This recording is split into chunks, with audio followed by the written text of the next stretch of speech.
वंदे मातरम साथियों, आप सभी का कर्तव्य वाइस स्टडी में स्वागत है। आज का जो हम सेशन लेकर आए हुए हैं ये एमपीजीएस का है। इसमें आप जो है एमपीजीएस पढ़ेंगे। अब एमपीजीएस जो है क्यों पढ़े, यहाँ प्रश्न बनता है कि एमपीजीएस क्यों पढ़े। तो आज जो एमपीजीएस है इसको हम जो है थोड़ा सा डिस्कस करेंगे कि क्यों पढ़ना है, क्यों आवश्यक है और इसके लिए किस किस एग्जामों में इससे प्रश्न आते हैं। तो थोड़ा सा पहले उसको समझ लेते हैं और फिर जो एक सीरीज जो कर्तव्य वाइस स्टडी आप लोगों के लिए लेकर आई हुई है, इस सीरीज में नक्शे पर एमपी के माध्यम से जो है आपको मध्य प्रदेश का संपूर्ण अध्ययन कराया जाएगा, जिसमें आप संपूर्ण एमपी जीके या जीएस को कवर करते हुए चलेंगे। तो इसमें थोड़ा सा हम पहले ये समझ लेते हैं कि हमको एमपी के जीएस क्यों पढ़नी है। तो आइए थोड़ा सा पहले उस पर विचार करते हैं कि एमपी जीएस जो है आपको क्यों पढ़नी है, और इसके बाद जो है हम तो एमपी के इंट्रोडक्शन क्लास भी करेंगे और एमपी के बारे में एक सामान्य जानकारी प्राप्त करेंगे।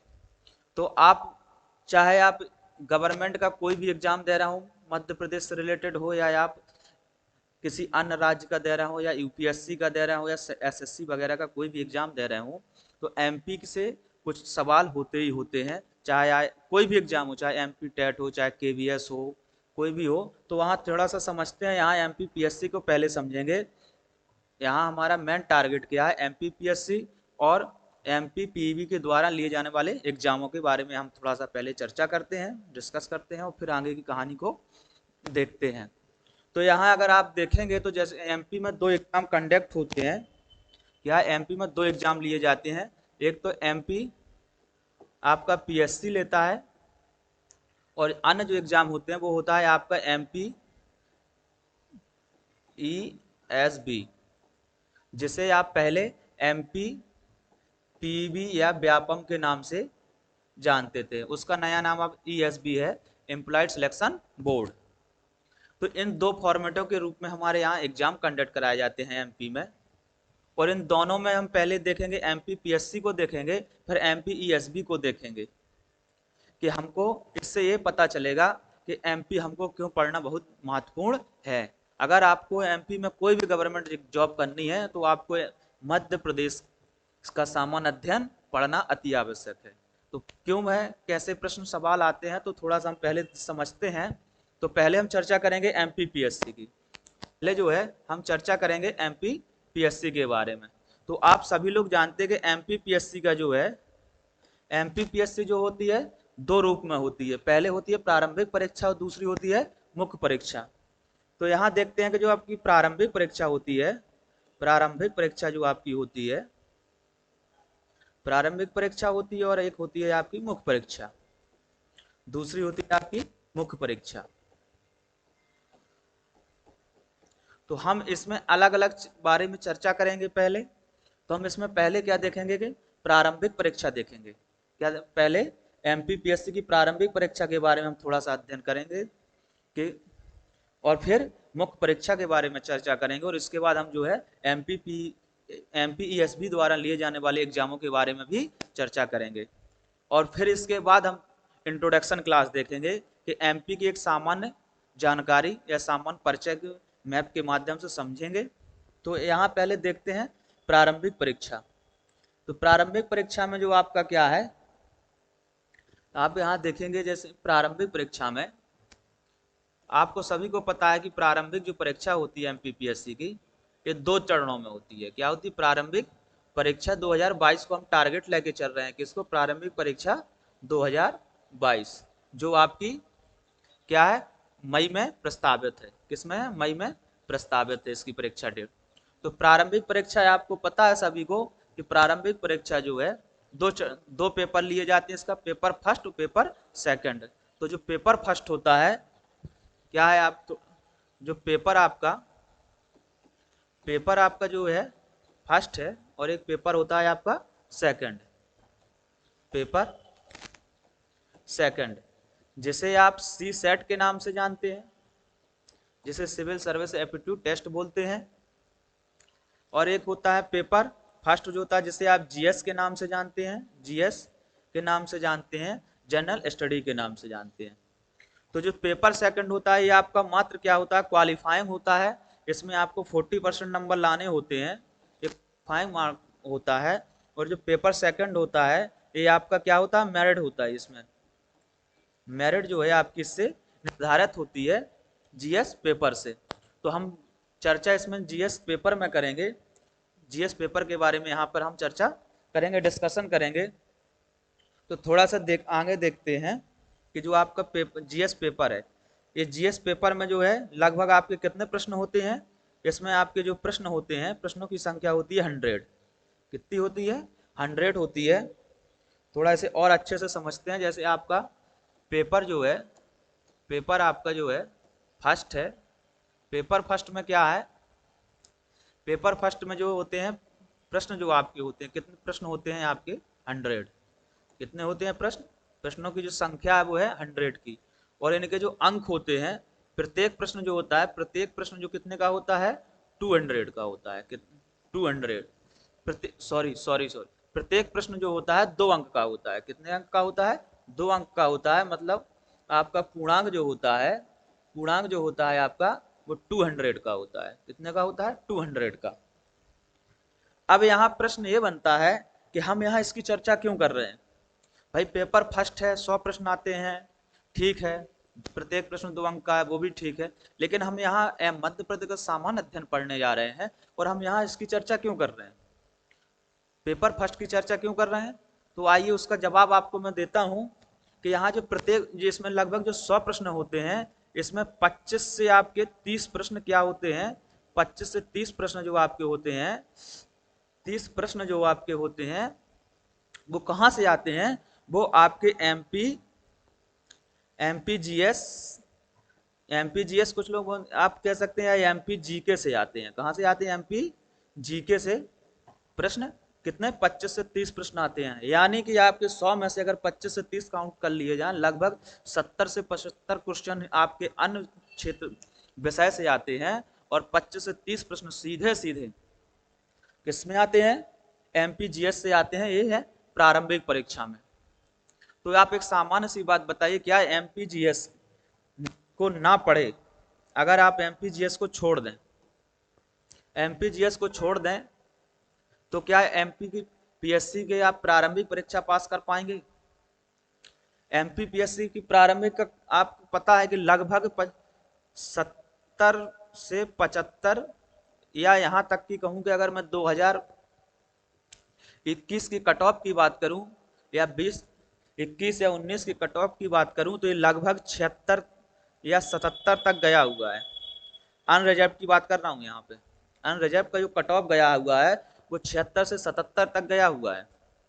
तो आप ये बताइए कि क्या आप एमपीजीएस पढ़े, क्या इसको प्रारंभिक परीक्षा में क्वालिफाई कर सकते हैं, 75 से प्लस नंबर ला सकते हैं क्या आप बिना एमपी को पढ़े हुए।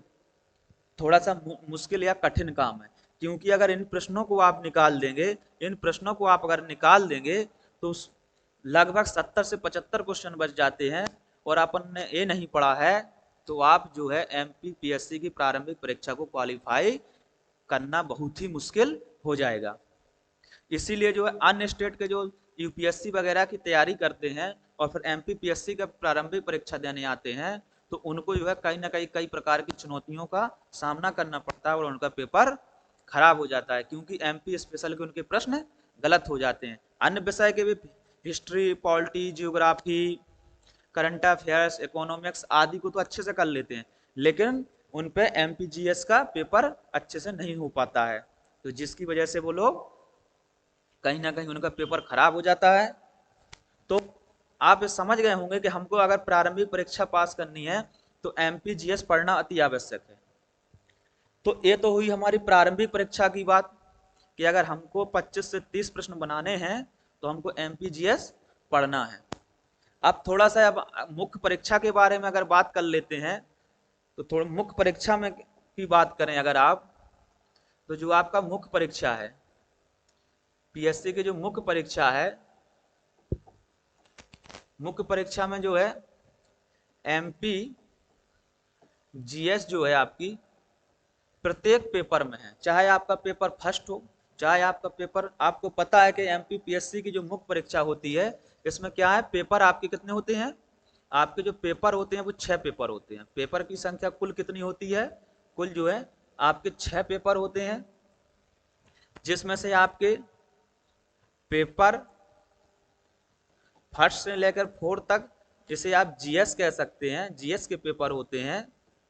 और पांचवा जो आपका पेपर होता है वो हिंदी का होता है। वो जो छठवां पेपर होता है, छठवां जो आपका पेपर होता है वो आपका ऐसे या निबंध का पेपर होता है। जो छठवां पेपर होता है वो निबंध का पेपर होता है।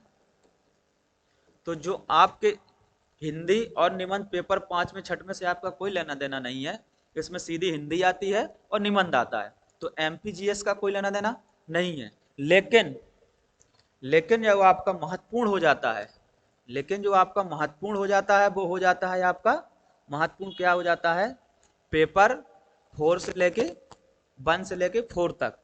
आपके इसमें सभी पेपरों में, चाहे आपका paper first second fourth third fourth, इन सभी में वेटेज एमपीजीएस का है। अगर मैं ओवरऑल बात करूं तो लगभग 150 से 200 नंबर तक, 150 से 200 नंबर तक, अंक तक क्या है, मुख्य परीक्षा में एमपीजीएस आती है। अब आप इससे अंदाजा लगा सकते हैं कि अगर आपको एमपीपीएससी में अगर एसडीएम बनना है या डीएसपी बनना है या कोई सिविल सर्विस का अधिकारी का सपना है, तो आप बिना एमपीजीएस पढ़े या एमपी का संपूर्ण अध्ययन किए बगैर आपका ये सपना कहीं ना कहीं हो सकता है बाधित हो जाए या पूर्ण ना हो पाए। अगर आपको सपना पूरा करना है, अपना ड्रीम को पूरा करना है, तो आपको एमपीजीएस पढ़ना पड़ेगा। क्योंकि अगर आप प्रारंभिक परीक्षा की बात करें या यहाँ मुख्य परीक्षा में अगर 150 से 200 अंक तक का आपसे अगर नहीं बनता है तो आप सामान्यतः मुख्य परीक्षा से बाहर हो जाएंगे। और इसी प्रकार से प्रारंभिक परीक्षा में है, तो आप देख सकते हैं कि अगर एमपी में सिविल सर्विस अधिकारी बनने का अगर सपना है तो आपको एमपीजीएस पढ़नी पड़ेगी। तो ये तो हुआ अपने एमपीपीएससी या एमपीपीएससी द्वारा लिए जाने वाले एग्जामों के बारे में थोड़ी सी चर्चा हुई, डिस्कशन की हम लोग कि क्यों हमको एमपीजीएस पढ़नी है। अब थोड़ा सा हम लोग चलते हैं एमपी जो है पीईबी द्वारा लिए जाने वाले एग्जामों के बारे में चर्चा करते हैं, जो हाल ही में आपके पटवारी अन्य एग्जाम होने जा रहे हैं। अगर अब हम थोड़ा सा एमपी जो आपका एमपी पीईबी के अगर बारे में बात करें, या जिसे आप ईएसबी के नाम से भी जानने लगे हैं, तो इसमें अगर आप बात करें कि इसके द्वारा लिए जाने वाले समस्त एग्जाम, एमपी ईएसबी द्वारा या एमपी पीईबी द्वारा लिए जाने वाले समस्त एग्जाम, जैसे कि आपका इसमें आपका अभी हाल ही में होने वाले, जैसे आपका पटवारी है, जेल पहरी है, वन रक्षक है, एमपी का आपका जो है, एमपी आपका टेट है, एमपी आपका टेट हुआ,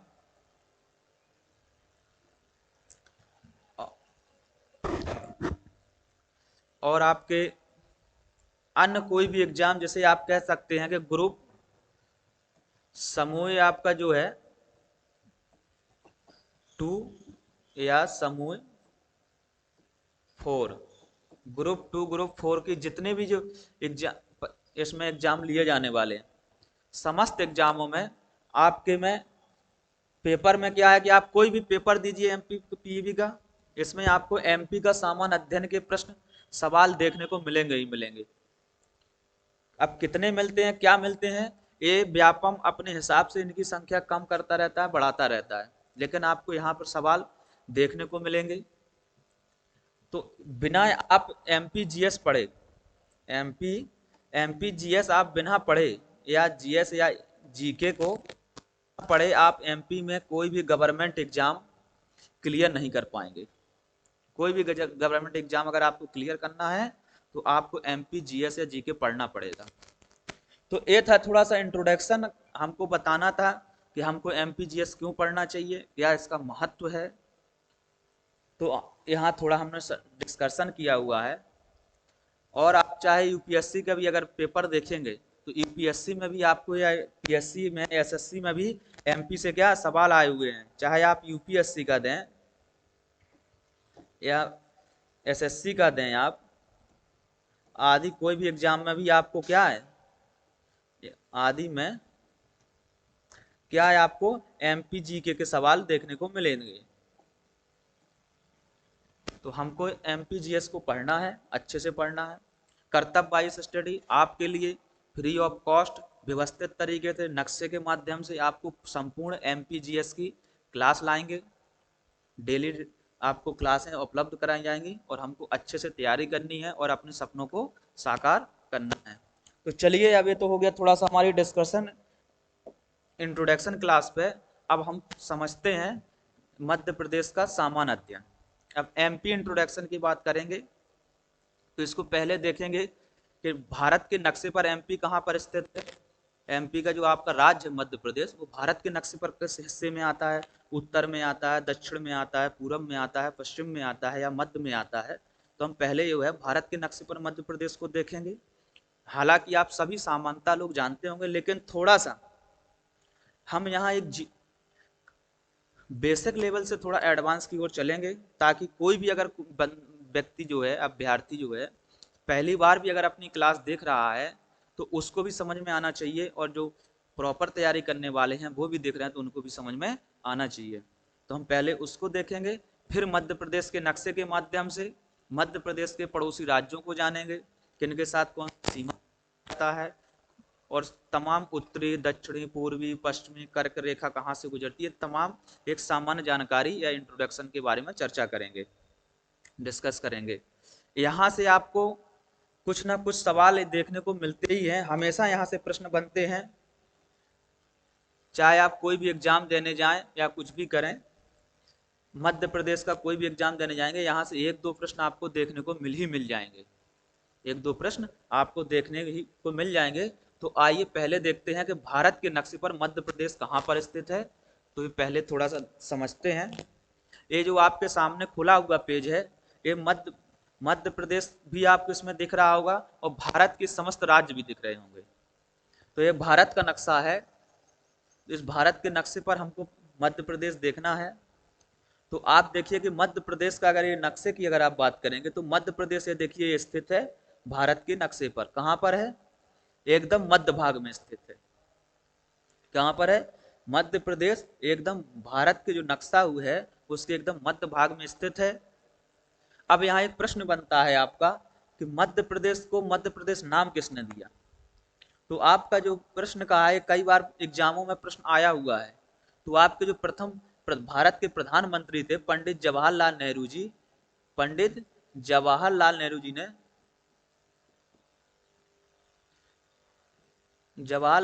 जी ने जो है क्या है, मध्य प्रदेश को मध्य प्रदेश नाम दिया था। क्यों? क्योंकि ये भारत के मध्य भाग में स्थित है, इसलिए इसका नाम क्या रखा था उनने? मध्य प्रदेश। तो एक आपका यहां से प्रश्न ये हो गया। एक कई बार एग्जामों में प्रश्न पूछा गया है कि मध्य प्रदेश को मध्य प्रदेश नाम किसने दिया था। तो हमारे प्रथम प्रधानमंत्री पंडित जवाहरलाल नेहरू जी ने। मध्य प्रदेश कहाँ स्थित है? तो मध्य प्रदेश जो है भारत के मध्य भाग में स्थित है। अब इसमें देखते हैं, एक इसका एक और प्रश्न आता है, एक इसका ये प्रश्न बनता है आपको, जो है इसका जो प्रश्न बनता है वो आपको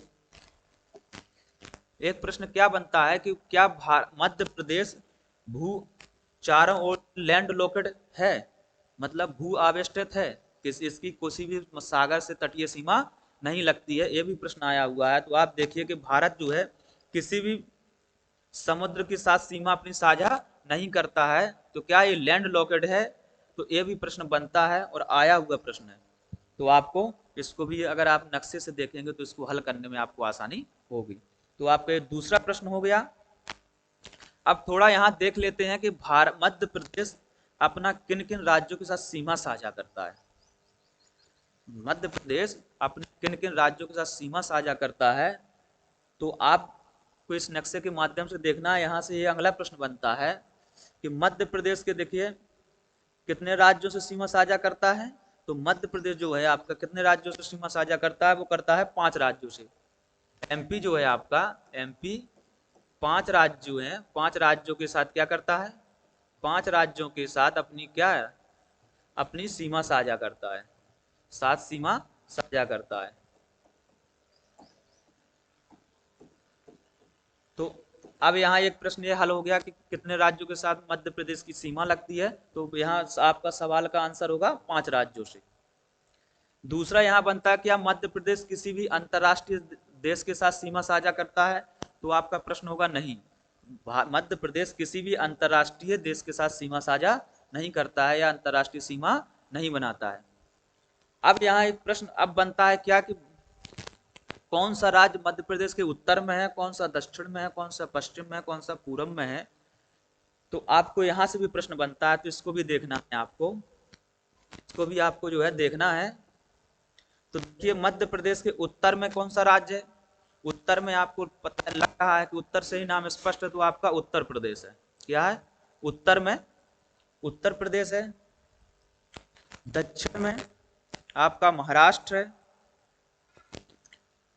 पूर्व में आपका छत्तीसगढ़ है, जो पहले मध्य प्रदेश का हिस्सा हुआ करता था। नवंबर 2000 में इसका क्या विभाजन हो गया और छत्तीसगढ़ नया राज्य बना। अब आता है इसका उत्तर पश्चिम में कौन कौन से राज्य हैं? तो उत्तर पश्चिम में आपका राजस्थान राज्य है और गुजरात है। टोटल कितने हुए? 1 2 3 4 एंड 5, यानी 5 राज्य जो है मध्य प्रदेश के साथ सीमा साझा करते हैं। ठीक है, तो यहाँ हमने थोड़ा सा देखा। अब हम चलते हैं आगे, मध्य प्रदेश के मैप पे चलते हैं और वहाँ थोड़ा सा और समझने का प्रयास करते हैं। तो चलिए आगे चलते हैं, मध्य प्रदेश के नक्शे पर चलते हैं और मध्य प्रदेश के नक्शे के माध्यम से हम थोड़ा सा समझने का प्रयास करते हैं। और ये हम सीरीज ही लाए हैं कि भारत के नक्शे पर मध्य प्रदेश संपूर्ण अध्ययन अब जो है नक्शे के माध्यम से हल करेंगे। किससे पढ़ेंगे हम? मध्य प्रदेश के जो नक्शा है आपका पूरा, इसी के माध्यम से क्या है मध्य प्रदेश संपूर्ण अध्ययन का करेंगे। तो थोड़ा आइए देखते हैं कि मध्य प्रदेश में का जो है आपका देखिए जो है उत्तर में उत्तर प्रदेश आपका है, हमने ये देख लिया। पश्चिम में राजस्थान और गुजरात है। अब एक प्रश्न आता है, अगला प्रश्न क्या बनता है कि मध्य प्रदेश अपने किस राज्य के साथ सबसे अधिक सीमा साझा करता है? क्या है क्या है कि एमपी जो है, क्या प्रश्न बनता है कि एमपी की सबसे अधिक जो सीमा है, सबसे अधिक सीमा किस राज्य के साथ लगती है? सीमा किस राज्य के साथ लगती है वो आपका क्या है, किस राज्य के साथ लगती है? तो कई किताबों में जो है उत्तर प्रदेश दिया हुआ है। क्या है? कई राज्यों में जो दिया हुआ है कि सबसे अधिक सीमा जो है उत्तर प्रदेश राज्य के साथ लगती है। और मध्य प्रदेश सरकार की जो सरकारी किताब है हिंदी ग्रंथ अकादमी, मध्य प्रदेश की जो हिंदी ग्रंथ अकादमी की किताब आती है, बुक आती है, उसमें दिया हुआ है आपका राजस्थान के साथ सीमा साझा करता है। किसके साथ? तो सबसे अधिक सीमा किस राज्य के साथ लगती है? तो आपका सवाल का जवाब होगा राजस्थान। तो कई लोग बोलेंगे कि राजस्थान कैसे हो गया भाई, हमने तो उत्तर प्रदेश पढ़ा हुआ है। तो आपकी जो मध्य प्रदेश हिंदी ग्रंथ अकादमी है, सरकारी बुक है, उसमें राजस्थान दिया हुआ है, तो हम राजस्थान मान के चलेंगे। ठीक है, अगर राजस्थान ऑप्शन नहीं होता है तो फिर आप उत्तर प्रदेश को टिक कर सकते हैं। ठीक है, अब नेक्स्ट प्रश्न जो बनता है कि सबसे कम सीमा किस राज्य के साथ लगती है? तो जो आपकी है, आपकी सबसे कम सीमा किस राज्य के साथ लगती है? वो आपकी सबसे कम सीमा गुजरात के साथ लगती है। यहाँ थोड़ा हम लोग लिख लेते हैं, आप चाहें तो थोड़ा सा अच्छे से समझ में आएगा कि यहाँ पहला जो सवाल है वो होता है कि सबसे अधिक एमपी की सीमा किस राज्य से लगती है? सीमा किस राज्य से लगती है? तो आपका किस राज्य से लगती है? तो आपका उत्तर होगा राजस्थान। क्या होगा आपका उत्तर? राजस्थान। किसके अकॉर्डिंग? हिंदी ग्रंथ अकादमी के अकॉर्डिंग। हिंदी ग्रंथ अकादमी। ये सरकारी बुक है, क्या ये सरकारी किताब है? तो हम इसी को जो है आंसर सही मानकर चलेंगे। फिर यहीं से नया सवाल एक बनता है कि सबसे कम सीमा किससे लगती है? सबसे जो है कम सीमा लगती है आपकी किस राज्य के साथ लगती है? सीमा किस राज्य के साथ लगती है? वो है आपका राजस्थान, गुजरात। राज्य कौन सा है? गुजरात। गुजरात के साथ आपकी जो है सबसे कम सीमा लगती है। तो आइए थोड़ा सा देखते हैं कि आप चाहें तो इसको स्क्रीनशॉट कर सकते हैं। आप यहाँ देखिए, ये आपका मध्य प्रदेश है। थोड़ा इसको नक्शे के माध्यम से समझते हैं। ये आपका मध्य प्रदेश है और आपकी सबसे अधिक देखिए अगर सीमा जो है तो ये देखिए राजस्थान यहाँ से आपका लग रहा है। यहाँ से अगर आप देखेंगे तो ये आपका राजस्थान की यहाँ से सीमा साझा बना रहा है। और कहाँ तक आपकी सीमा बना रहा है? यहाँ तक। ये देखिए यहाँ तक सीमा साझा कर रहा है। तो आप लिखेंगे राजस्थान के साथ, और सबसे कम सीमा ये देखिए गुजरात से भारत मध्य प्रदेश साझा कर रहा है। इसके मात्र 2 जिले कौन से? झाबुआ और अलीराजपुर। तो सबसे कम सीमा कौन सी है? गुजरात के साथ, सबसे अधिक राजस्थान के साथ। अब यहाँ एक प्रश्न बनता है कि ऐसा मध्य प्रदेश का कौन सा जिला है जो गुजरात के साथ भी मध्य प्रदेश, प्रश्न क्या बनता है कि मध्य प्रदेश का ऐसा कौन सा जिला है जो गुजरात के साथ सीमा साझा करता है और राजस्थान के साथ भी सीमा साझा करता है? तो आपको यहां देखना है कि देखिए आपका क्या है, झाबुआ एक ऐसा जिला है कि जो आपका गुजरात के साथ, राजस्थान के साथ भी सीमा साझा करता है और यहाँ से आपका गुजरात के साथ भी सीमा साझा करता है। ये प्रश्न आया हुआ है, एमपीपीएससी ने भी पूछा हुआ है और व्यापम ने भी पूछा हुआ है कि कौन सा ऐसा जिला है जो राजस्थान और गुजरात के साथ सीमा साझा करता है। तो आपका आंसर क्या होगा? झाबुआ जिला। ये देखिए मैं मैप इसीलिए किया हूँ कि मैप के माध्यम से आपको चीजें क्या है स्पष्ट और एक बार दिमाग में छप जाती हैं। तो आपका क्या हो गया? झाबुआ हो गया। अब एक नया प्रश्न बनता है यहीं से कि अब ये पूछा है गुजरात और राजस्थान का। अगला प्रश्न क्या बनता है कि मध्य प्रदेश का ऐसा कौन सा जिला है कि जो राजस्थान गुजरात और महाराष्ट्र के साथ सीमा साझा करता है? तो आपका क्या आंसर होगा? तो आपका आंसर होगा अलीराजपुर। अलीराजपुर एक ऐसा जिला है जो महाराष्ट्र के साथ भी और गुजरात के साथ भी सीमा साझा करता है। तो यहां से आपके 2 प्रश्न हल होते हैं। चलिए हम थोड़ा सा और नेक्स्ट चलते हैं, इंट्रोडक्शन देखते हैं। तो अब प्रश्न क्या बनता है कि प्रश्न जो है इस तरीके से आता है कि अब अभी हमने देखा गुजरात, राजस्थान, महाराष्ट्र के साथ। किसके साथ देखा हमने? गुजरात, महाराष्ट्र के साथ देखा है। अब आ जाता है कि उत्तर में हम अगर चलें, उत्तर में चलें तो उत्तर में प्रश्न बनता है कि मध्य प्रदेश का ऐसा कौन सा जिला है जो गुजरात, राजस्थान और उत्तर प्रदेश के साथ सीमा साझा करता है? तो आपका आंसर क्या होगा? वो होगा आपका मुरैना। कई लोग भिंड लगा देते हैं, देखिए भिंड नहीं है। कौन सा जिला है? मुरैना ऐसा एक जिला है जो आपका राजस्थान के साथ सीमा साझा करता है। यहाँ आपका राजस्थान है और यहाँ आपका क्या है? यूपी है। तो किसके साथ सीमा साझा कर रहा है? मुरैना एक ऐसा जिला है जो राजस्थान और यूपी के साथ अपनी सीमा को साझा कर रहा है। और वहीं दूसरा प्रश्न बनता है, यहीं से बनता है, मुरैना ही से निकल के आता है कि एमपी का सबसे उत्तरी जिला, ये प्रश्न ये भी आया हुआ है कि एमपी का सबसे उत्तरी जो जिला है वो कौन सा है? उत्तरी जो जिला है वो कौन सा है? वो भी आपका क्या है? जिला कौन सा है? तो आपका जो आंसर होगा वो होगा मुरैना। कौन सा है? मुरैना जो है आपका एमपी का सबसे उत्तरी जिला है। देखिए सबसे उत्तर में मुरैना है। कई लोग भिंड लगा देते हैं जबकि भिंड नहीं है, मुरैना है यार। देखिए तो मध्य प्रदेश का सबसे उत्तरी जिला कौन सा हुआ? मुरैना हुआ। ठीक है। और राजस्थान और गुजरात के साथ, राजस्थान और यूपी के साथ सीमा साझा करने वाला जिला भी मुरैना है। अब थोड़ा सा हम चलते हैं पूर्व में। अब देखते हैं कि सबसे पूर्वी जिला कौन सा है, ये भी आपका प्रश्न आया हुआ है। तो पूर्व में सबसे पूर्वी जिला आपका पहले क्या था, सीधी था, लेकिन वर्तमान में सिंगरौली हो गया है।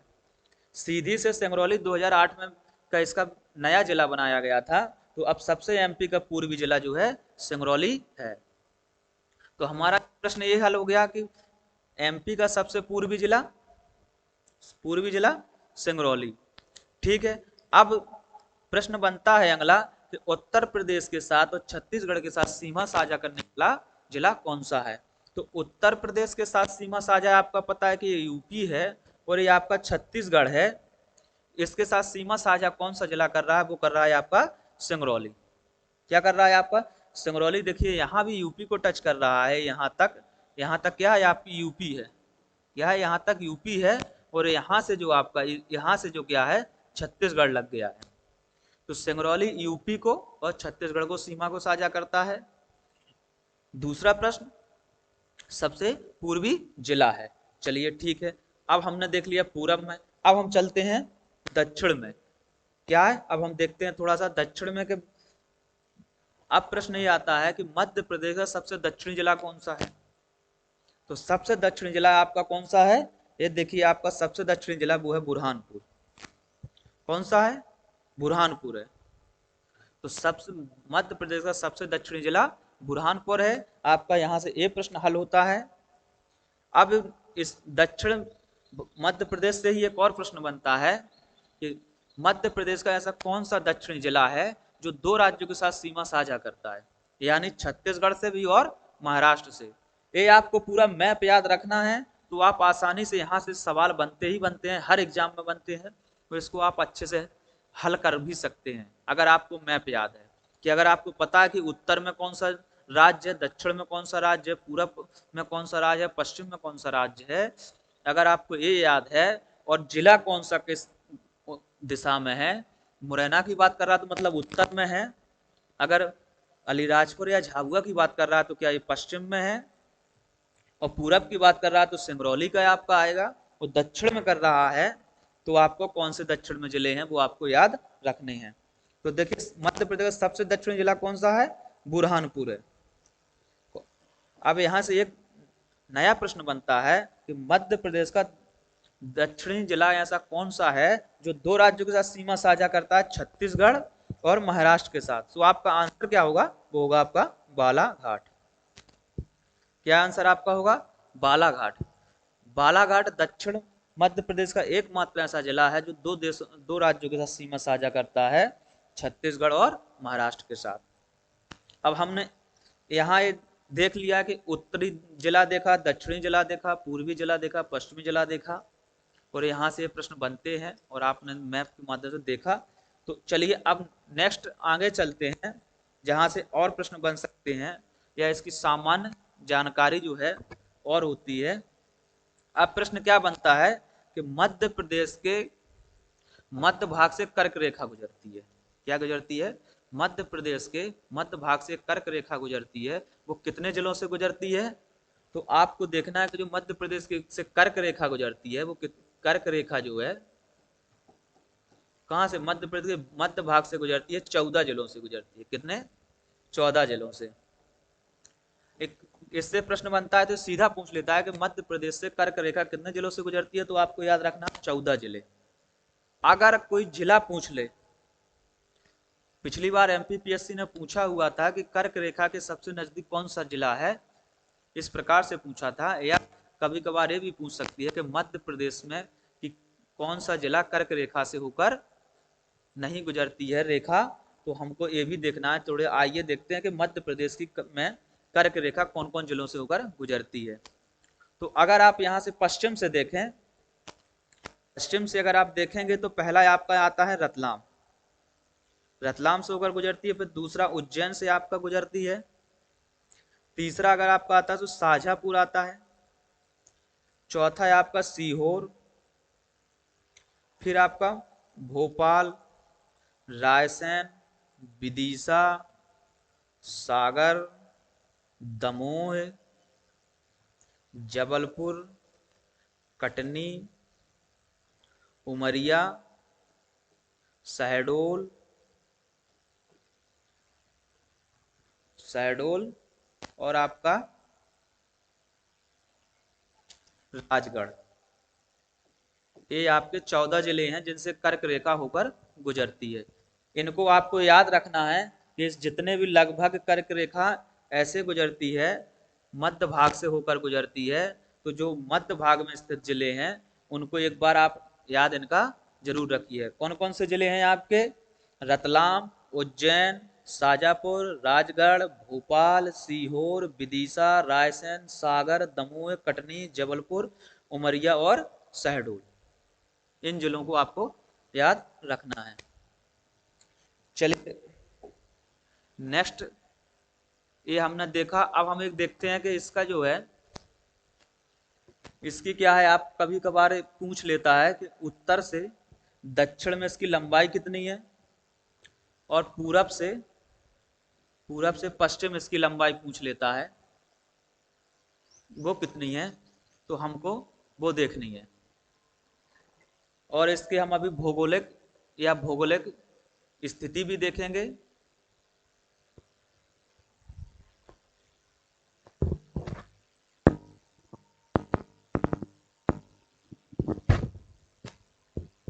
तो इसकी जो आपकी अगर लंबाई देखेंगे तो कितनी है, नॉर्थ टू साउथ 605 किलोमीटर है। कितनी है? अगर उत्तर से दक्षिण जो मध्य प्रदेश की लंबाई वो कितनी है, 605 किलोमीटर। और पूरब से पश्चिम जो है वो उसकी कितनी है, 875 किलोमीटर है। ठीक है, एक आता नहीं है, कभी कभार आ सकता है, बस थोड़ा सा सामान्य जानकारी थी। अब हम इसकी थोड़ा सा क्या देखते हैं, एमपी की भौगोलिक स्थिति देखते हैं। भौगोलिक स्थिति का प्रश्न आता है, आया हुआ है, तो थोड़ा बहुत देखते हैं कि इसकी भौगोलिक स्थिति क्या है। मध्य प्रदेश की अगर भौगोलिक स्थिति आप देखेंगे, इसकी क्या भौगोलिक स्थिति, भौगोलिक स्थिति का यहाँ मतलब यह है कि इसकी अक्षांश देशांतर में कहां पर ये स्थित है। तो इसकी भौगोलिक स्थिति में आपका क्या आता है, 21